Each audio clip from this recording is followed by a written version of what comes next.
2024 की नीट की परीक्षा सवालों के घेरे में है और साथ में सवालों के घेरे में है इस परीक्षा को कराने वाली एनटीए, जिसे नेशनल टेस्टिंग एजेंसी की भी कहा जाता है। नीट के एग्जाम में धांधली की बातों पर एनटीए ने अपनी वेबसाइट पर अपना पक्ष रखते हुए 6 जून को एक प्रेस रिलीज जारी की, जिसमें एनटीए ने कई मुद्दों पर अपनी तरफ से स्पष्टीकरण दिया।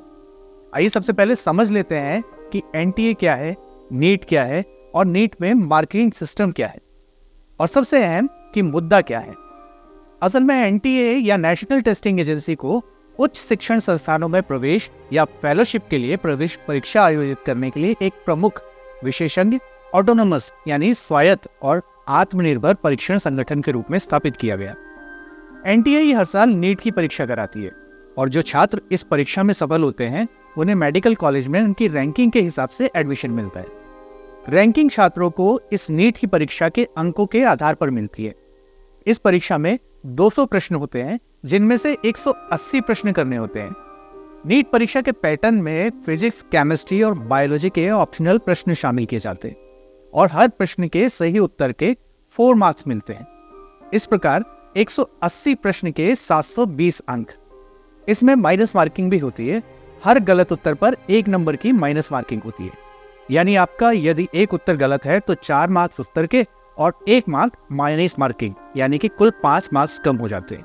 इस साल 2024 में 23 लाख से ज्यादा छात्रों ने नीट का एग्जाम दिया था। यह आंकड़ा हर साल लगभग 2-3 लाख बढ़ता रहता है।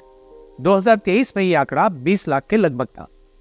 अब मामला कुछ ऐसा है कि पिछले कई सालों से 100% यानी पूरे 720 अंक लाने वाले छात्रों की संख्या 1, 2, 3 या 0 और अगर ज्यादा से ज्यादा रही है तो 4 रही है। पर इस बार यह आंकड़ा रिकॉर्ड तोड़ रहा है। इस बार इस परीक्षा में 67 छात्रों ने 100% यानी कि 720 में से 720 अंक प्राप्त किए। देश का सबसे बड़ा मेडिकल कॉलेज के रूप में एम्स दिल्ली को जाना जाता है। सभी टॉपर्स की इच्छा होती है कि वो एम्स से पढ़ाई करने के बाद डॉक्टर बने। एम्स में सामान्य छात्रों के लिए 50 सीटें हैं और इस बार टॉपर की जो संख्या है वो 67 है, यानी कि 17 ऐसे बच्चे होंगे जो 100% अंक लाने के बाद भी देश के सर्वोच्च मेडिकल कॉलेज में दाखिला नहीं ले पाएंगे। अब आते हैं इस सवाल पर कि 2024 की नीट की परीक्षा सवालों के घेरे में क्यों है, या फिर ऐसा कहें कि छात्रों को एनटीए से इन नतीजों को लेकर क्या सवाल है। सबसे पहला सवाल यह है कि एक ही परीक्षा सेंटर में 6 टॉपर कैसे। नीट टॉपर्स की मेरिट लिस्ट में 8 छात्रों के रोल नंबर एक ही सीरीज के हैं। इन सभी को 720 में से 720 अंक मिले हैं। इन सभी ने हरियाणा के एक ही एग्जाम सेंटर पर परीक्षा दी थी। दूसरा सवाल है कि 718 और 719 नंबर कैसे मिले। कई छात्रों को 718 और 719 अंक दिए गए हैं। एनटीए ने कहा था कि उन्हें ये अंक ग्रेस मार्क्स के तौर पर दिए गए हैं। दरअसल नीट का पेपर 720 अंक का होता है। हर सवाल के 4 अंक मिलते हैं। हर गलती के 1 अंक कटते हैं। अब ऐसे यदि में कोई सिर्फ एक सवाल छोड़ देता है तो उसे 716 अंक मिलेंगे।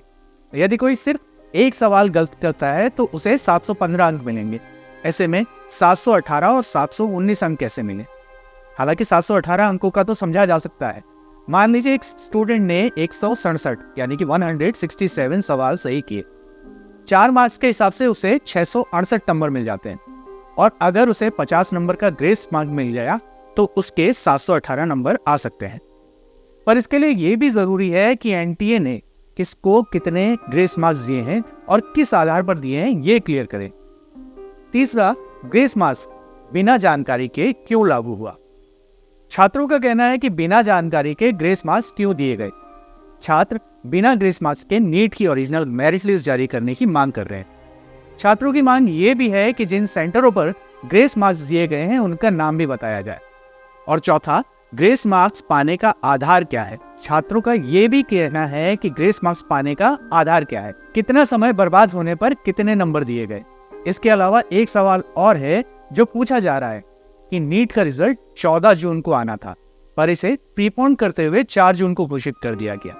और ऐसा इसलिए किया गया कि 4 जून को ही लोकसभा चुनाव के रिजल्ट भी आने थे और लोकसभा चुनाव के रिजल्ट के शोर में नीट का ये घपला छिप जाएगा। पर एनटीए इसे अपनी उपलब्धि बताते हुए कहती है कि हमने तय सीमा से पहले ही रिजल्ट घोषित कर दिए हैं और ये हमारे लिए एक उपलब्धि है। वही केंद्र सरकार ने नीट अंडर ग्रेजुएट में ग्रेस अंक विवाद को फिर से जांचने के लिए 4 सदस्यीय कमेटी का गठन किया है। यह जानकारी शनिवार को नेशनल टेस्टिंग एजेंसी ने दी। नेशनल टेस्टिंग एजेंसी के डायरेक्टर जनरल सुबोध कुमार सिंह ने बताया कि कमेटी से 1 हफ्ते में रिपोर्ट देने को कहा गया है। इसके बाद यह तय होगा कि आगे क्या करना है। एनटीए ने 1563 स्टूडेंट्स को ग्रेस मार्क दिए हैं। आरोप है कि इससे 67 छात्रों की ऑल इंडिया रैंक 1 आई है।